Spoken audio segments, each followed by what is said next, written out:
hello everybody. Welcome to the last video of this little trip. I'm kind of doing this on the spur of the moment. I'm not really good at making videos, but I hope you'll bear with me. For the last 5 days now, I have been taking a trip to... Thank you, Verity.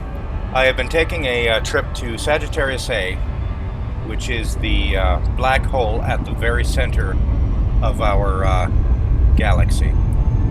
And I am now 4 jumps away. It has been a hell of a trip, it really has. My first leg was originally supposed to be to Colonia, but people told me that I needed to go to Rabarden Rock in Carcosa for a much better sell price for my data, and that's exactly what I did. I put down there, refueled, rearmed, had a burger, and then head out again. And, you know, I could have done this all in, I think, maybe about 10 hours of hard jumping, but I've just been having much more fun doing it this way, which is just buckyballing, honking, looking for anything that was interesting, looking for, you know, returns in the FSS spectrum for water worlds and ammonia worlds. And I've got a few. And they'll pay a good price when I get back. But it all kind of comes down to this. And I'm kind of glad you guys are with me now. I know that hundreds of people have made this trip before me. And so this is nothing new. But it's new for me. And although I do have Elite Explorer, I mean, anybody can get that. It's just racking up, I think, what it is, 1 billion in exploration credits. This is my first time coming to the Galactic Core, and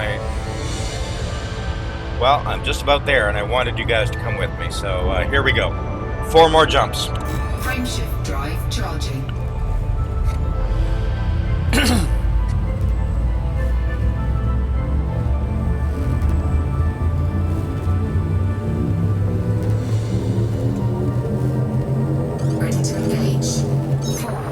Here we go.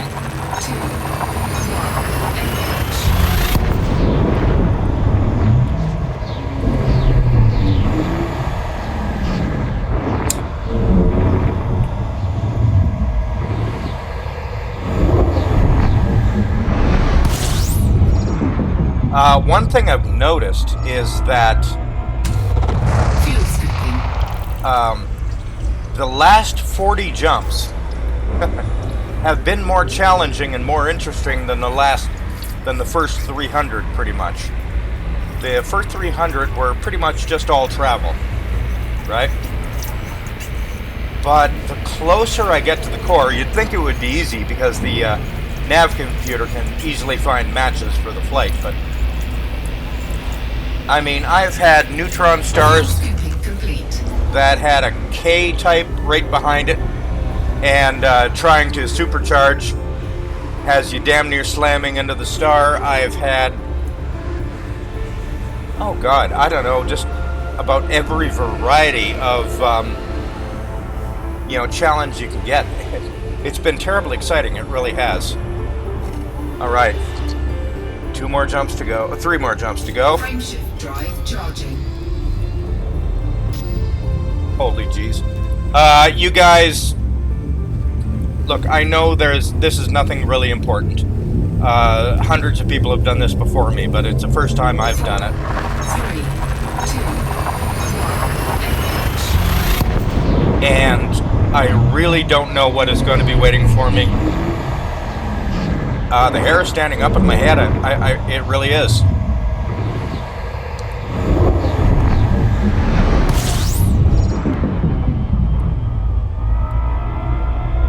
Jumps to go.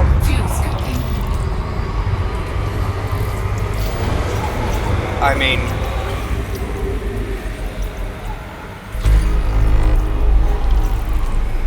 ever since getting Elite in both Trade and Explorer, I have always believed that actually getting your Elite is far too easy. All you have to do is rack up credits. I personally feel that there should be prerequisites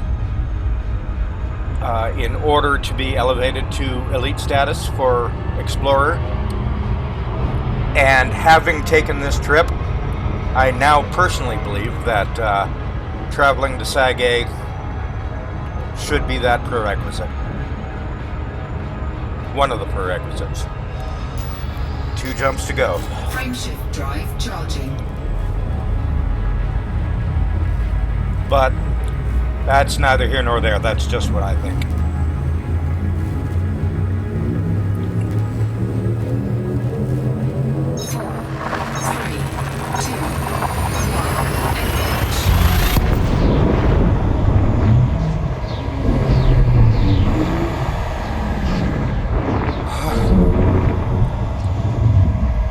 Yeah, I'm nervous. Pardon me.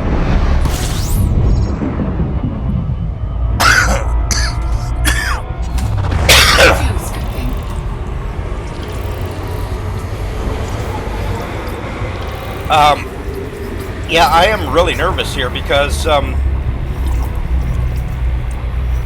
this is the first time in a very long time exploring. I'm going to make sure I'm fully fueled up before making the last jump. I don't know what I'm in for, but that's kind of the point. This is the first time in exploring in a long time that I really don't know what's on the other end of this jump. Well, I know that it is the end of my journey. Well, you know, halfway, because I still got to return.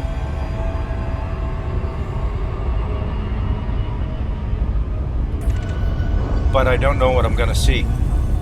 I have seen one picture of Sagittarius A, and I quickly got away from it because I wanted to see this for myself without any prior preparation. I just wanted to see it fresh, as it were.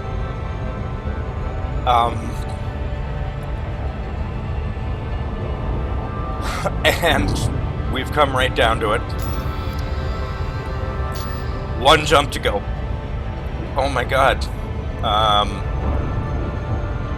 Let's just delay a tiny little bit and look at the FSS. Okay, there's no water worlds or ammonia worlds to scan.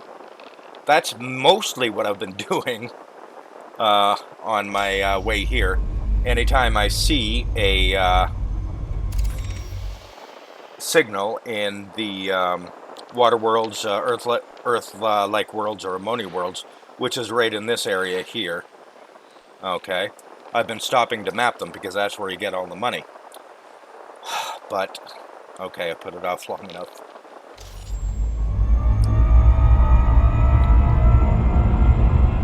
I'm nervous, a little bit terrified, but mostly it's like that one present on the top of the pile when you were 10. You know, looking under the tree at Christmas. You want to rip it open right away. But if you hold off a little bit, it's that much sweeter. Okay.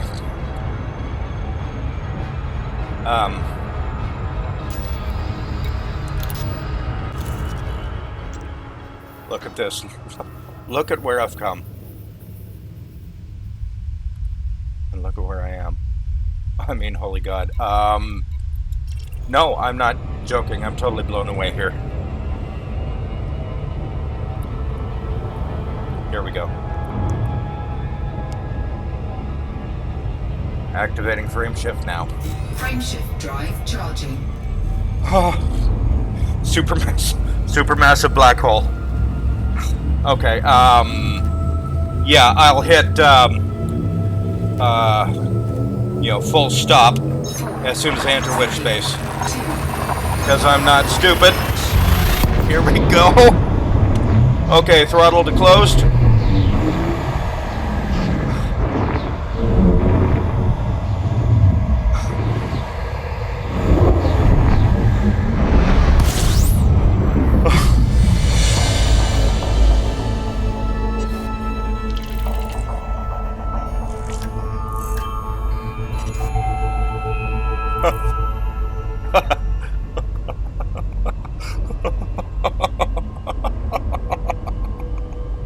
Oh my God, there it is. Oh, you can see the gravitational lensing. Oh.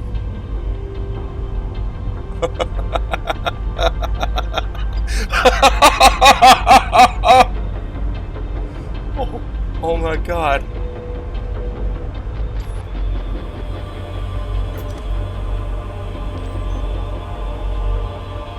Yeah, you and me, BBNW, we made it. Look at it. Sagittarius A.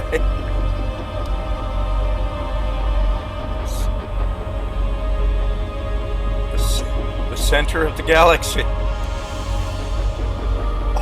Oh, Jesus. It's gorgeous.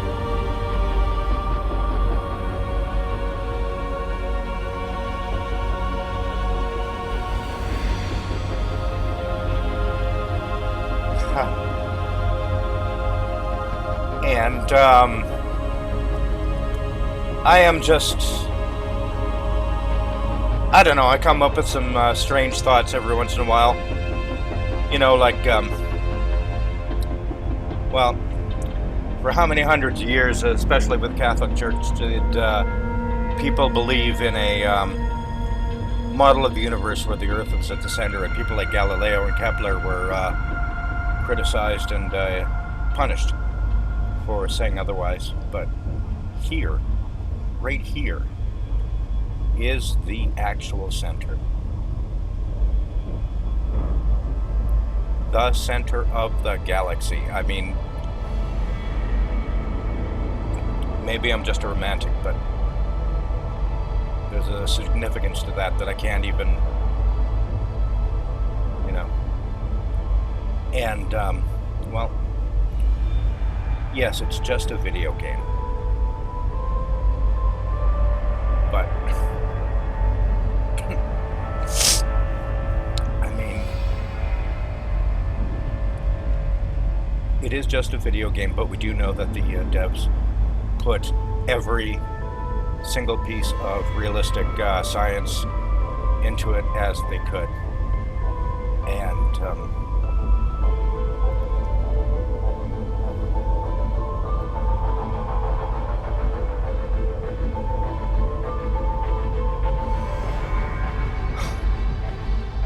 good God, look at it. There's a strange and weird part of me that says that no matter what I can do, I wanted to reach the center of the galaxy, but I can't, because the center, the actual center of the galaxy is right there.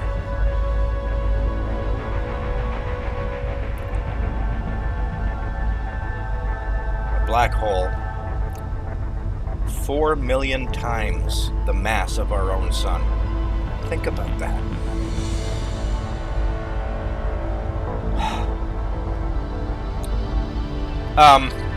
So, well,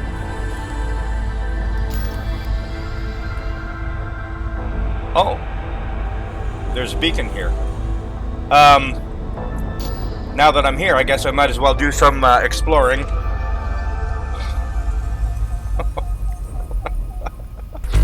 System scan complete. You really honestly, all I can say is you gotta come out here and see it for yourself.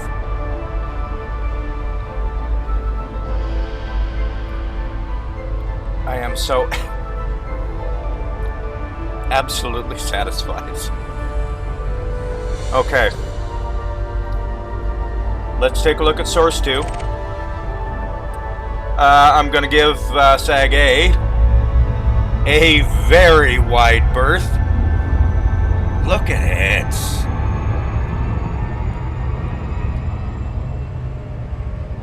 I'm staying at approach speed, even though it's 53,000 light seconds away. Good God, look at that damn thing! I have no idea what's happening in here. Actually, I'm going to hold on that for a minute. I do see a visitor beacon here, So I'm going to visit that first, and I don't want to, just given the sheer scale of what we're facing here, there's the vague possibility that I might miss it on the way back.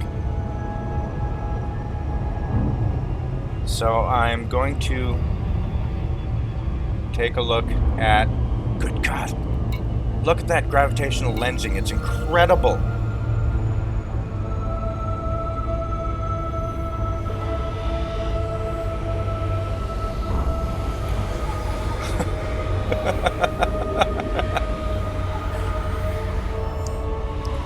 Past 5 days were worth it. They were so absolutely totally worth it.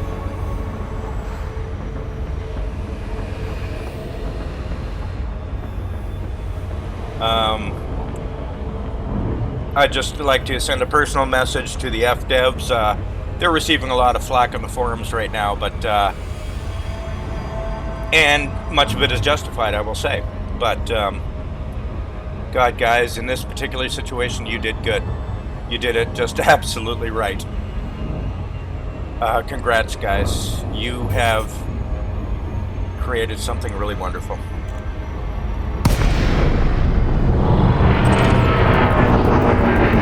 Oh, I want to get closer. What the hell?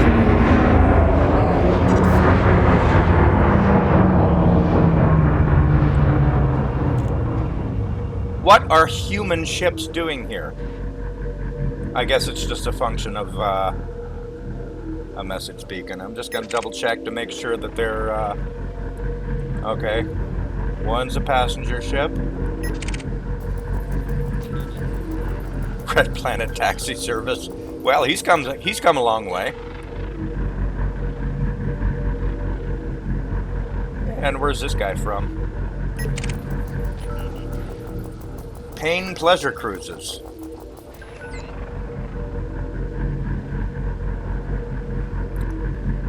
The nightly entertainment on board that thing must be pretty interesting. Okay, here is the center.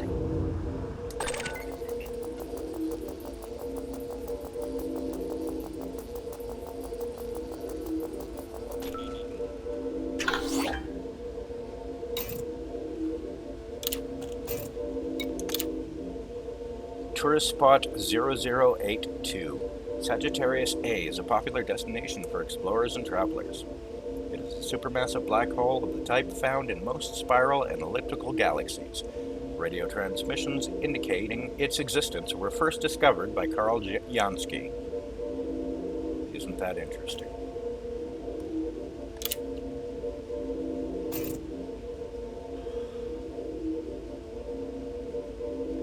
There is a way, I think there's a list of people who have been to Sag A, and I'm wondering if there's a way to put your name onto the list. I'll just take a picture of this, and then I'll see if I can find the list. Pardon me. Okay, picture is taken. And now I'm going to go take a look at source 2. It's B-type star.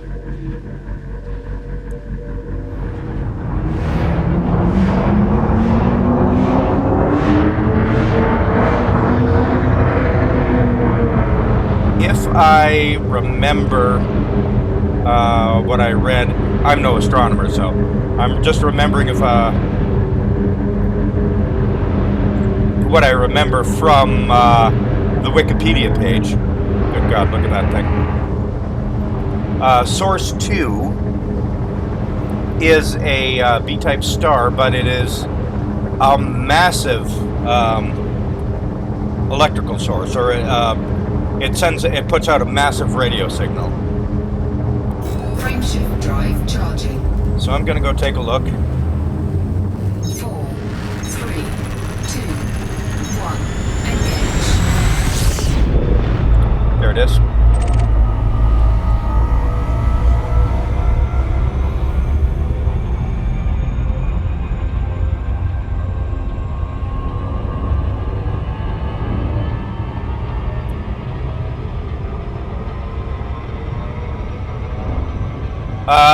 Something looks weird here. What the hell just happened there? It's like the entire starfield was moving, and the light, which represents Source 2, was flying along like it was another ship. Can that be an artifact of gravitational lensing? I'm gonna do a 360 here, and I'm just gonna see if it happens again. Okay, there is Sag A. Good lord!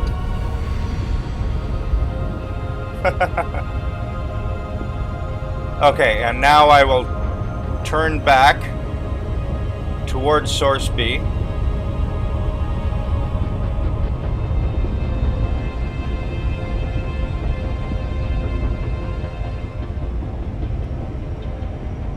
Source 2, excuse me.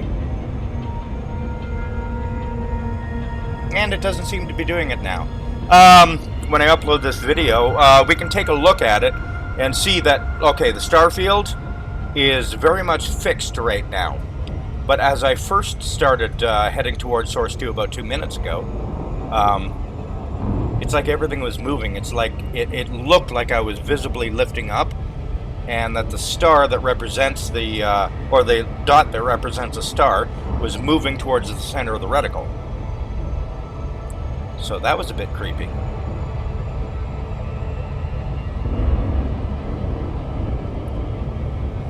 But, I mean, good God, guys, look at where we are. Oops. Look at where we are. Oh, wow. I am, you know, I keep saying it. Hundreds of people have done this before. It's nothing really special. Just, I've never done it before. And so it's special for me.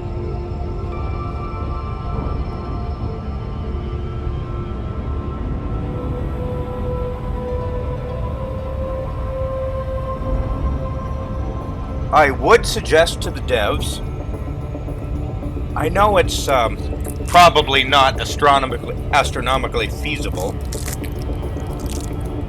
but to put a small moon somewhere around Sag A, pretty close, for no reason other than being able to land on it. Just for the picture possibilities, you know? But I like this.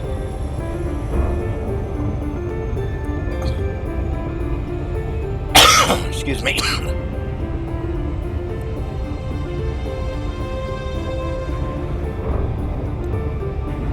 Oh man.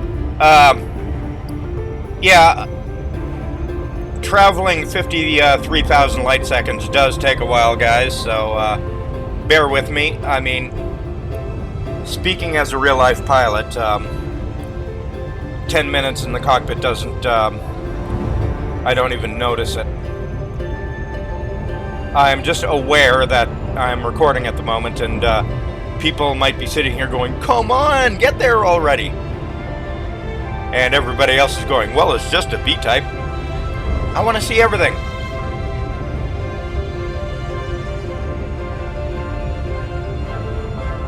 And I don't know if there's anything else in this system to find.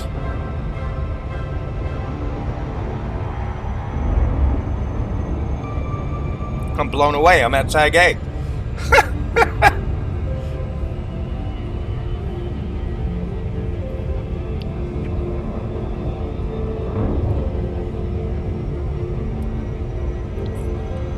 After this, I will find Explorer's Anchorage. I'm just trying to remember what system that was.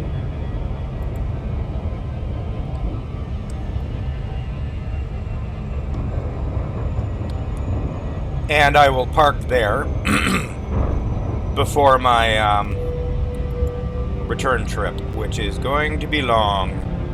But hopefully not as long as taken, because I'll be less interested in exploring and more interested in just getting home.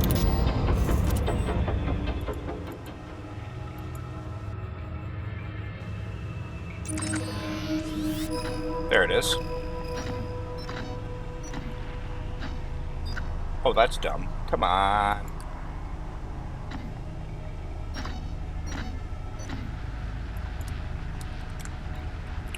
I'll figure that out in a minute.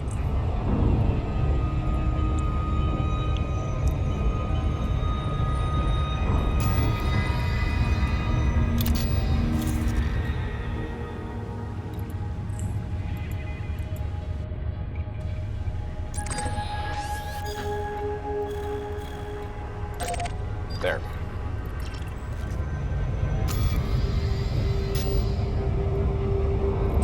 So when I'm done with this, I can just jump straight there. It's purple!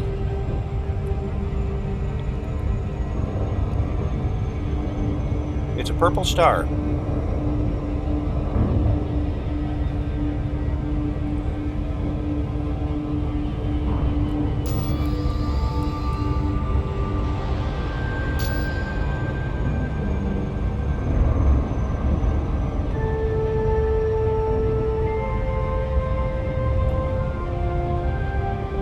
I would have personally thought that the star field would have been far denser and far brighter at the very center of the universe, but I guess the devs know what they're doing on that scale.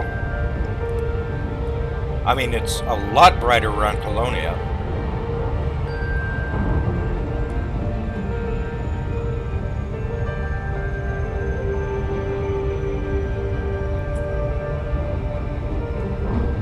And I'm sorry, I know this has taken time, but I just wanted to see it for myself.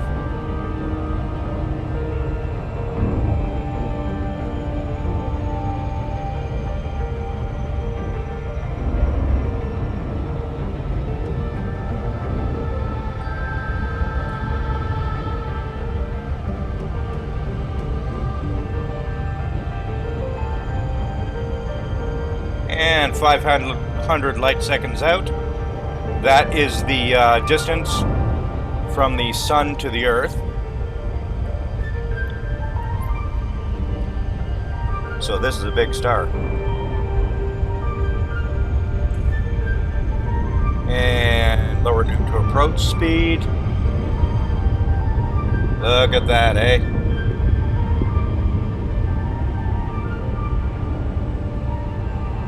I mean, it's nothing special, nothing unique. It's just here.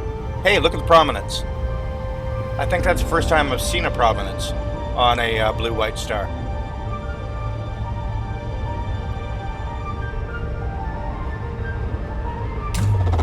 Fuel scooping. Might as well while we're here.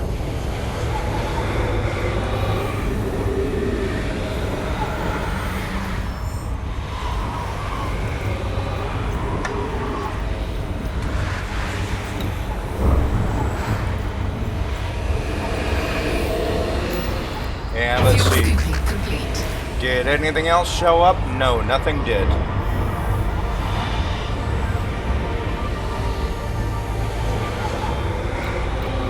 Okay, I will head back to the black hole. One last look. Don't worry, I won't get up right close to it, because that'll take a while.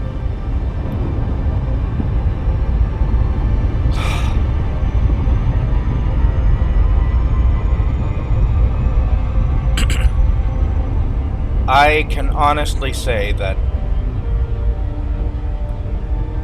of all my flying in Elite Dangerous so far,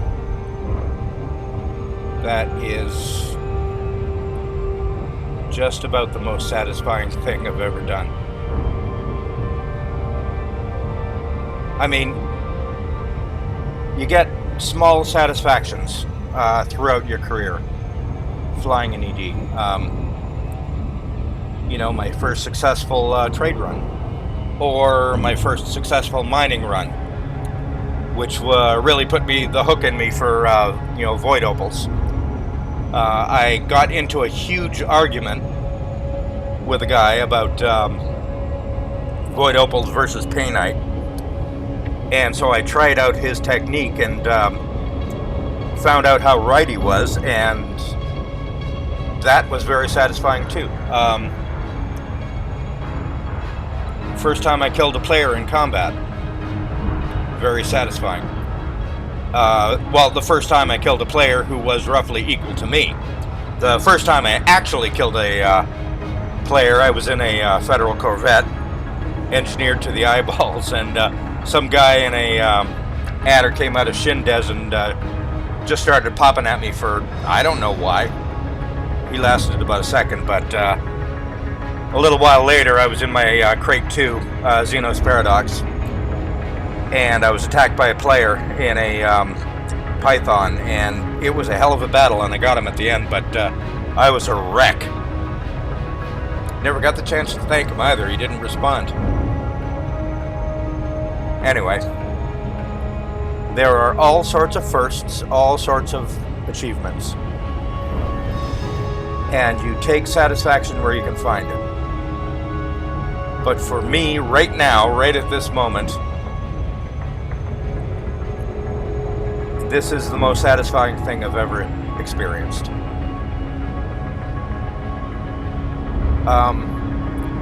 My first time finding life outside the bubble was wonderful. But this?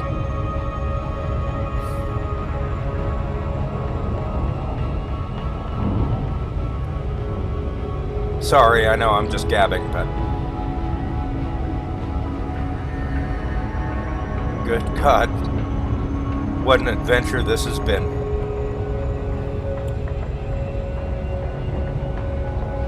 I'm coming back to take one last look at it. And then I will head to Explorer's Anchorage and then head home.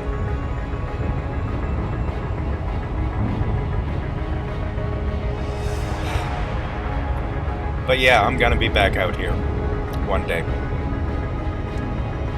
I swear to God I will.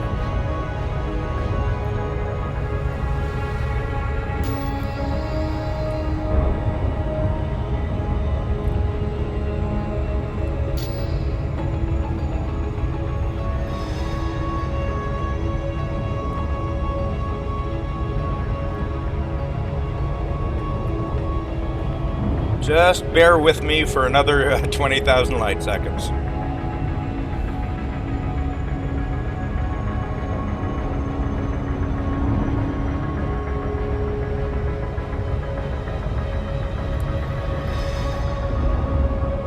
One of the things that's really struck me about Elite Dangerous in exploring is that once you get out of the bubble and you get way out, as in this case, 26,000 light years away from Sol,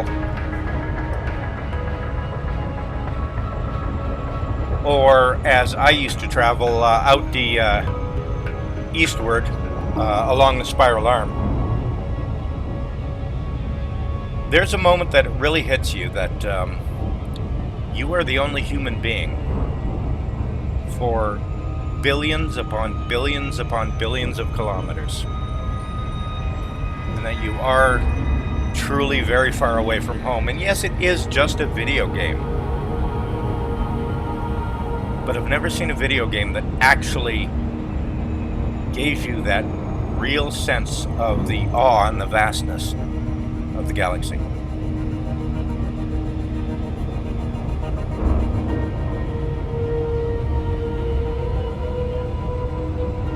It is, in a way, why I'm not really thrilled about the advent of fleet carriers.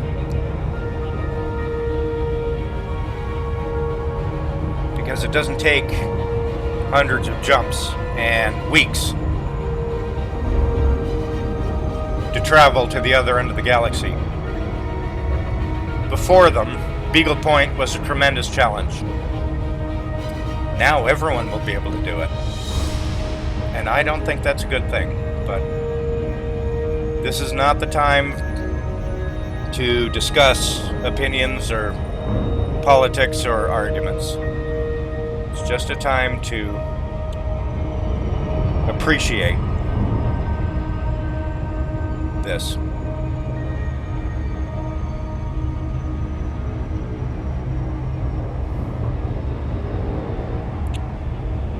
And I'm pretty sure I sound like an idiot because I don't have a script or anything.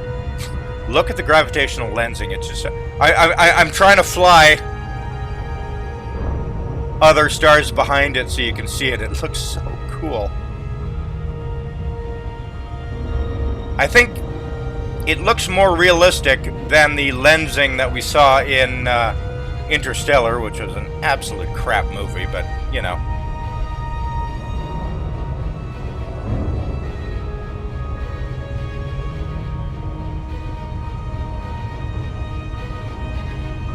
Kip Thorne said that that was the most accurate representation of a black hole he'd ever seen, and it's Kip Thorne we're talking about, so he knows what he's talking about. But this, I think, is... Well, I'd actually like to hear what Kip Thorne says about this right here. And there's Sagittarius A, guys. Sag A. Isn't it beautiful?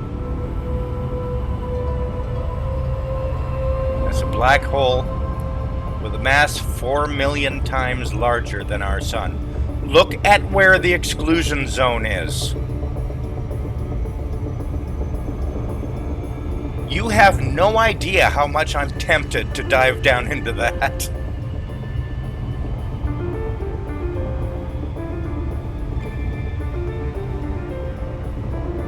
But of course, that would just be dumb. Suiciding to get back to base. Some people will do that. I personally wouldn't. Okay. I am going to head home. Well, I'm going to head back to safety. I just need to find that system. FGY Delta 7561. Okay.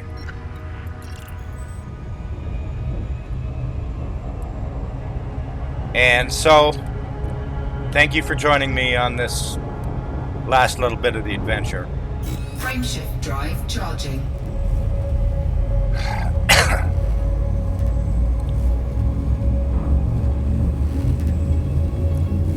It very definitely did not disappoint. 4, 3, 2, 1.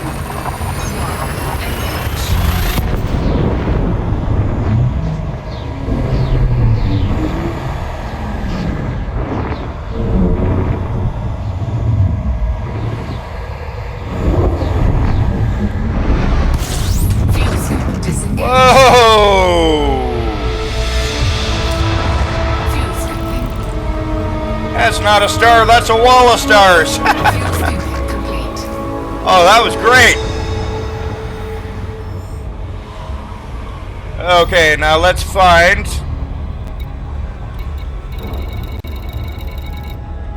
Explorer's Anchorage. There it is.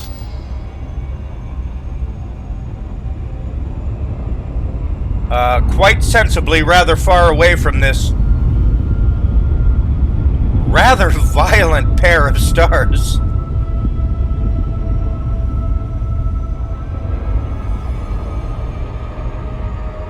Let's take a look what we got out here. I've got a couple of minutes. Okay, just a single ring planet, a couple of moons, and way down here is Explorer's Anchorage. Wow. Look, that's a weird-ass system. Anyway.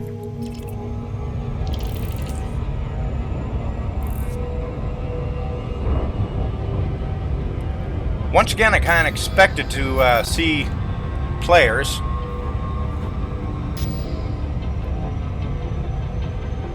There have been a couple of guys on the forums and in chat that said they were around Explorer's Anchorage and they would look for me.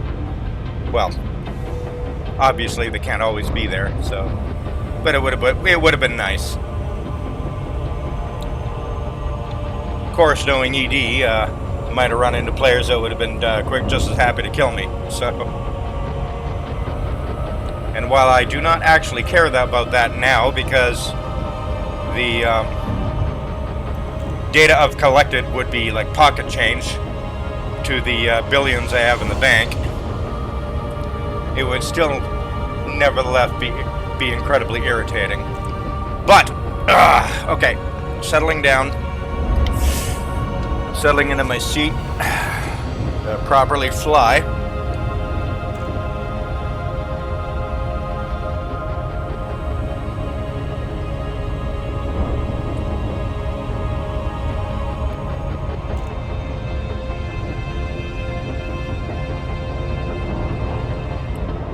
And yeah, I kind of said it before, but I'll just say it again now. Fdevs, you have created one hell of a game. And you do make your mistakes, and I think you're experiencing that now in the forums with some of the decisions you made with Odyssey, but when you get it right, holy God, do you guys get it right.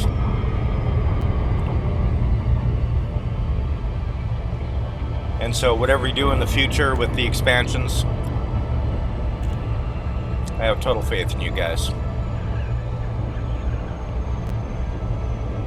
I do not like coming in on a direct arrival, so I'll bring it around. So I come in on a full circuit. Just like that.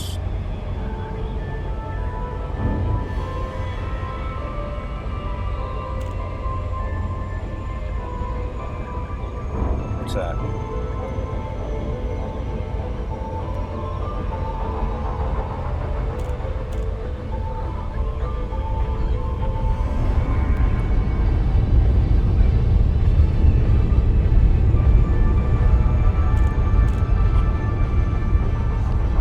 Just about there.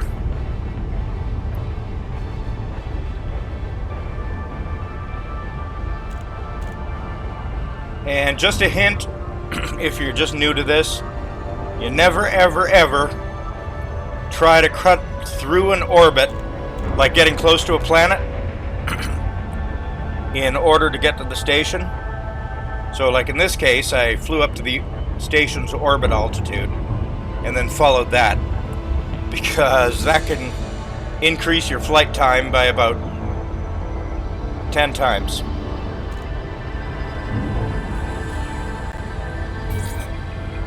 And here we are.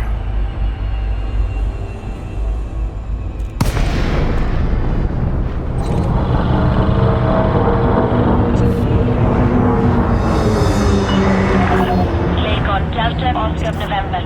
We look forward to receiving you at the station, Commander. Please follow docking procedures and enjoy your visit. And slowing to regional speed limit. Landing lights on.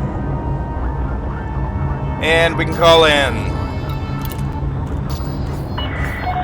Access granted. Set down on landing pad 4-3. I hate 4-3. 4-3 is pretty close to the front if I remember correctly.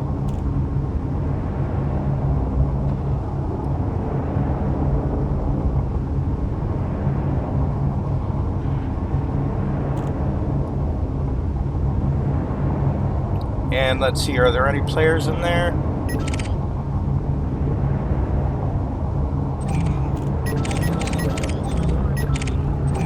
Nope, not that I can see.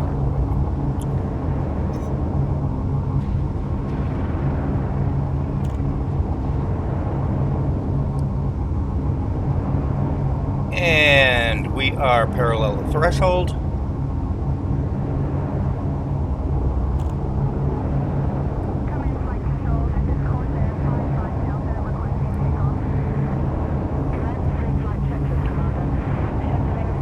I am fairly certain that my style of flight in and around a station is incredibly boring to a lot of people, because there are a lot of people complain that landing at a Coriolis is incredibly time-consuming and boring. I'm like, dude, it lasts 20 seconds. You know, in my case, it lasts a few minutes, but I am just replicating what I normally do when I'm flying fixed wing. That is, set up a proper traffic pattern. I'm turning base here.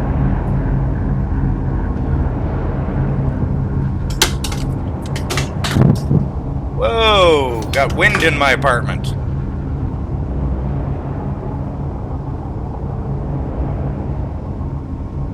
At any rate, and you fly the traffic pattern. Most of the people who get into trouble and crash trying to land at a starport are the ones who generally decide that the way to land at a starport is to aim right for the mail slot. Well, you don't do that. Okay. Turning final now.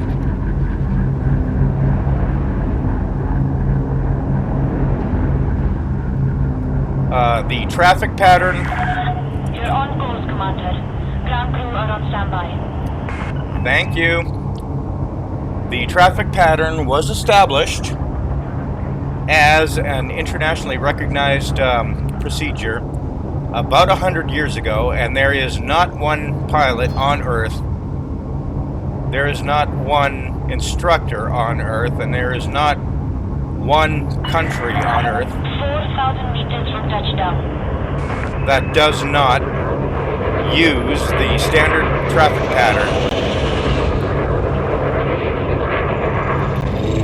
because it works. Anyway, it has started to rain outside. My window is open, so I'm getting rained on here. Okay, dropping gear.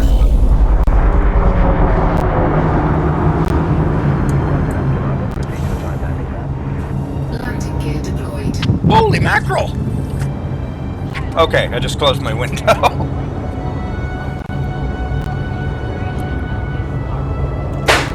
Please obey speed restrictions and fly safely.